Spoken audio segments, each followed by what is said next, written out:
শিলচরের Holy Cross higher secondary স্কুলের পঞ্চম শ্রেণীর দুই ছাত্রকে কেন্দ্র করে সৃষ্ট বিতর্কে অভিযোগকারী এক অভিভাবকের আনা শারীরিক ও মানসিক নির্যাতনের অভিযোগ অস্বীকার করেছে স্কুল কর্তৃপক্ষ। অসম মানবাধিকার কমিশনের নির্দেশে বিষয়টি বর্তমানে ম্যাজিস্ট্রেট পর্যায়ে তদন্তাধীন রয়েছে। শুক্রবার আয়োজিত এক সাংবাদিক সম্মেলনে স্কুলের অধ্যক্ষা সিস্টার টেরেসা মার্টিস জানান, গত 15 মে টিফিন বিরতির সময় পঞ্চম শ্রেণীর দুই ছাত্র আয়ান শর্মা ও আলী সারফারাজের মধ্যে হাতাহাতির ঘটনা ঘটে। কর্তৃপক্ষ উভয় ছাত্রাকে আলাদা করে বসিয়ে বিষয়টির মীমাংসা করে।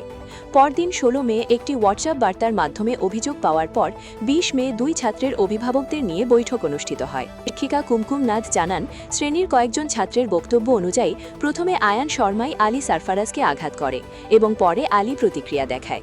তার দাবি, পরে দুই ছাত্রই পরস্পরের কাছে ক্ষমা চেয়ে বিষয়টির নিষ্পত্তি করে।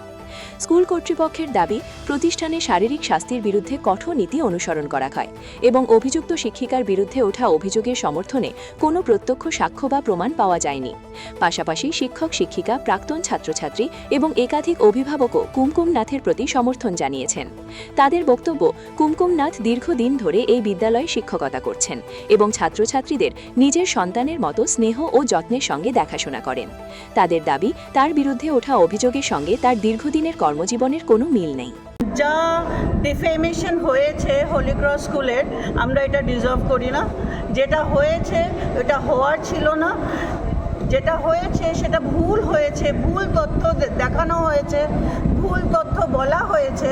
এই ভুল তথ্যটাকে সঠিকভাবে আপনারা মিডিয়ার থ্রুতে জানবেন, আর আপনারা ন্যায্য আমাদেরকে রেজাল্টস দেবেন যে আমরা কি এই ডিফেমেশনের যোগ্য কি যোগ্য না, এটা আপনারা ঠিক করবেন।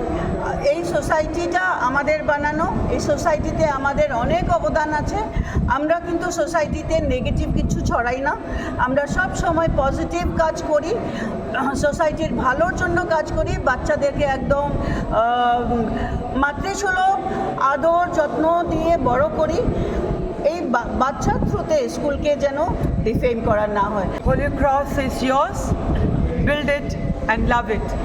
Holycross is yours, my dear brothers and sisters, in Silchar Township, Barakwali, Assam State, all over India and the globe.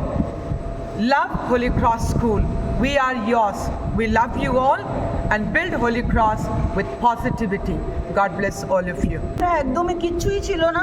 ছোট্ট দুটো বাচ্চা, ক্লাস 5-এর বাচ্চা, যারা এখনো ম্যাচুরিটি পায়নি, ওরা মাঠের মধ্যে খেলা করছিল। খেলা করতে করতে ওদের দুজনের মধ্যে একটু ঝগড়াঝাটি, মারপিট, এটা তো হয়েই থাকে। বাচ্চারা তো এরকমই বড় হয়। এই মারপিটটাকে আমরা বড়রা অনেক বড় আকার দিয়ে দিয়েছে, এটা হওয়ার ছিল না। আয়ান শর্মা ও আমার সেকশনে, আর আরেকটা ছিল 5A-তে। ওই সেকশনে বসে আমি কিছুই পড়াই না।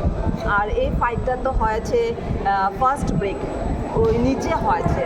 আর ওরা যখন ক্লাসে গেছে উপরে, তখন আমাকে আয়ান শর্মা বলেছে যে মিস, ওই ছেলেটা আমাকে মেরেছে। তো আলীকে আমি চিনতাম না, যেহেতু আমি ওই ক্লাসে কোনো ক্লাস পাই না।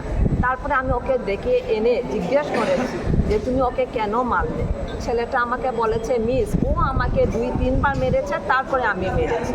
তারপরে আমি ক্লাসে গিয়ে যাচাই করলাম, সব বাচ্চাদেরকে মানে জিজ্ঞেস করেছি ক্লাসে যে এই ফাইটের মধ্যে সবচেয়ে আগে হাত কে তুলেছে। তখন ওরা সবাই বলেছে যে আয়ান শর্মা তুলেছে। ন্যাচারালি দুই বাচ্চা একই বয়সের, ও তার একা মার খাবে না, এটা তো স্বাভাবিক, যেহেতু বড় কেউ ছিল না সামনে। এটাই ঘটনা। মিস বহুত কেয়ারিং, আমি নিজে পার্সোনাল থেকে বলছি। মানে বাচ্চা লিখলো কি না লিখলো কি করলো, মিস আমাদেরকে পার্সোনালি ফোন করে মিস আমাদেরকে ইনফর্ম করেন যে বাচ্চা কি লিখেছে না। তারপরে বাচ্চাটাকে আবার মিস নিয়ে গিয়ে স্টাফ রুমে নিজে বসিয়ে মিস এই বাচ্চাটাকে লেখাবেন। প্রত্যেকটা বাচ্চাকে মিস এইভাবেই কেয়ার করেন। আমি নিজে পার্সোনালভাবে বলছি, আমি নিজে দেখেছি আমার মেয়ে মধ্যে একটু লিখতো না, মিস আমাকে ফোন করে এটা ইনফর্ম করেছেন। তারপর মিস ওকে নিয়ে গিয়ে স্টাফ রুমে বসে সব লিখিয়েছেন, কপি চেক করেছেন। মানে যা বাচ্চারা ভুল করে কি সব কপি, এইরকম গাইড মানে পাওয়াটা ভীষণ। আর মিস তো দুজন তো মানে আমি তো স্কুলে দিয়ে দিই, আমার মেয়ে তো অত ঘন্টা থাকে, ওদের আন্ডারেই থাকে, ওরাই দেখাশোনা করে। মিস ভীষণ কেয়ারিং আর ভীষণ ভালো।